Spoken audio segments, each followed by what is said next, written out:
All right. It is June 14th, 2024, and we are on a cruise, and we stopped at Gibraltar. As we headed around the top of Africa into the Mediterranean, we got to stop at Gibraltar, which is actually part of the United Kingdom. It's a 2.5 square mile piece of rock that is mostly uninhabited because of the rock formation, but there's about 38,000 citizens of the United Kingdom that live around the perimeter of it, and it borders with Spain. You can see it's probably the only place in the world where there's a walkway across an active runway. So this runway was built during World War II. It's about a mile long. It used to be a road until a few months ago, and they closed the road out when they finished an alternate road that goes around the end of the runway. But you can still walk across the runway. They get between 2 and 10 flights a day, and of course they close this walkway whenever there's a plane coming. And because of the traffic, they have to actually have a sweeper that goes out there and makes sure there's no trash left on the runway that might harm the airplanes. So while we were out there, the alarm rang and the sweeper truck started coming. There you can hear the alarm.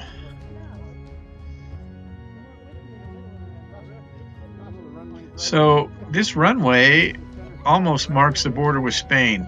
The border with Spain's off to your right. It's only about maybe 300 yards past the end of the runway, the fence where we came in. There's a checkpoint where you can transit between Spain and Gibraltar. And I should mention that the Rock of Gibraltar it's like a piece of Swiss cheese. It has so many tunnels in it. It's got 32 miles or 52 kilometers of tunnels inside of it, built from the 1300s on for various purposes during wars and sieges and whatnot. So you can see a few of the tunnel holes there at the end. This would be the east end of the Gibraltar Rock near the runway, and we're heading around on the south side of it now, and we're going to go out to Europa Point, which is the farthest western point there on Gibraltar. So this beach is a residential beach on the way out there, and it looks like a beautiful place. I would love to go spend some time in the summer at one of these places and just hang out on the beach.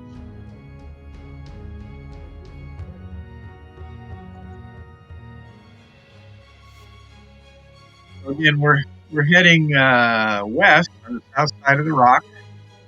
The rock's kind of oriented from the west to the east. And I should mention that this Gibraltar Rock has been a place of real strategic importance for more than 700 years, from the 1300s all the way through the end of the 1900s.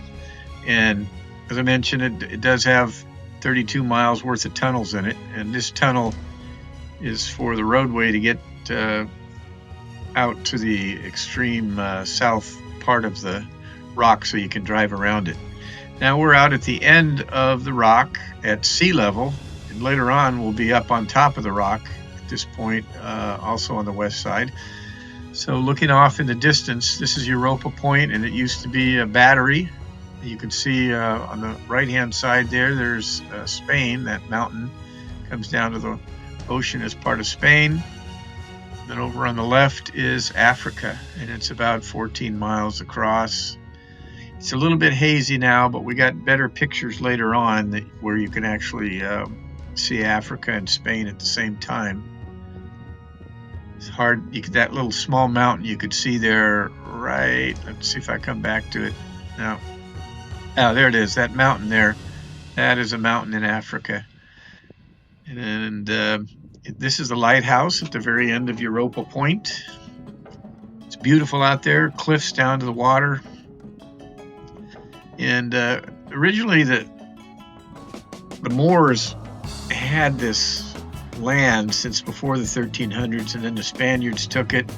And then in 1333, the Moors took it again. It's changed hands several times. So there's a mosque. That white building is a mosque out there on Europa Point, and there's the University of Gibraltar there. And then here's the lighthouse. And that little mountain you can see at the right-hand side of the lighthouse is Africa. That's a mountain over on the African continent. So it's 14 miles distant. So there's a little chart they have up there that shows the distance to various points within Africa and also Spain. And the next stop, we went to some caves inside of the Gibraltar Rock. They're a lot like the Carlsbad Caverns, only not quite as big. This one's called St. Michael's Cave. And they used to think that it was a bottomless pit. It drops down 700 feet. They now have explored it, but they have a light show that they invite all to attend. And so I just quickly put it up here so you can see the light show. I sped it up a little bit.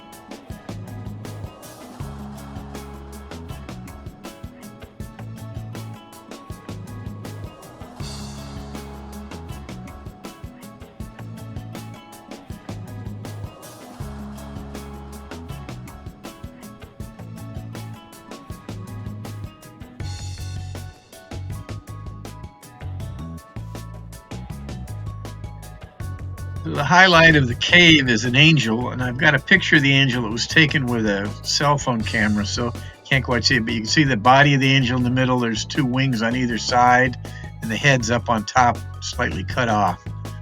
But it looks like draping wings hanging down on the stalactites. Anyway, you come out of the cave, we're going to go to the what's called the siege caves. So back in the 1700s, when Gibraltar was under siege, they built a bunch of caves to get the cannons out and defeat the enemy. So this is a map showing the location of all the caves within the mountain. This is St. George's Hall. They hollowed that rock out and put 7 cannons in there, and they withstood the siege, which lasted more than a few years, I think like 3 or 4 years, and they were able to defeat the Spaniards. They defeat the Moors, I guess, and the Spaniards held on to the mountain. They later extended the caves around World War I. This is the end point. It's just an observation point. They never had any cannons out there. But it was said that whoever controlled Gibraltar controlled the Mediterranean, because the cannon they have up on the battery that you'll see in a minute can shoot more than across to the African continent. So any ship that came through the passageway from the Atlantic into the Mediterranean was fair game for that huge gun that they used to have up on the battery on top of the rock. So what you're seeing here is the mechanism and the innards of what it took to rotate the gun that was the battery at the top of the rock. So they had these things buried deep within the mountain, a diesel engine on your left or right and a smaller one on your left that made the electricity that enabled them to rotate and aim the gun, which you're going to see in a minute. But of course, the advent of modern warfare with laser-guided precision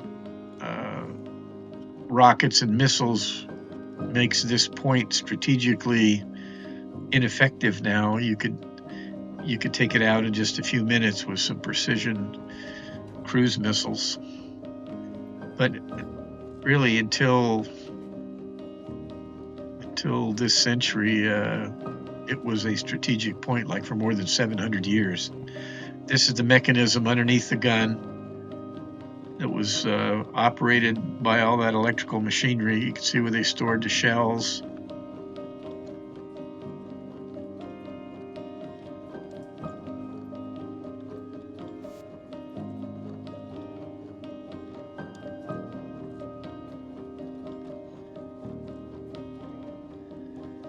This Gibraltar is such a fascinating place. There's so much history here.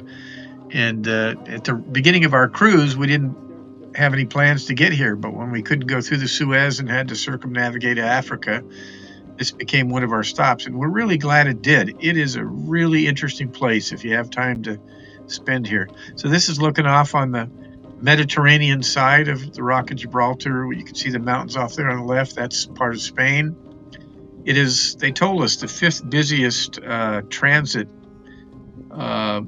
between the Atlantic and the Mediterranean, and fifth busiest place in the world as far as the amount of traffic. And you can see there's a lot of ships out there. They sell fuel very cheaply, so most ships that come through here will stop and refuel. Now, there's a lot of monkeys up on top of the mountain. They're macaques, and I mean, there's hundreds of them, maybe even thousands. And this one jumped up on top of Mark's head.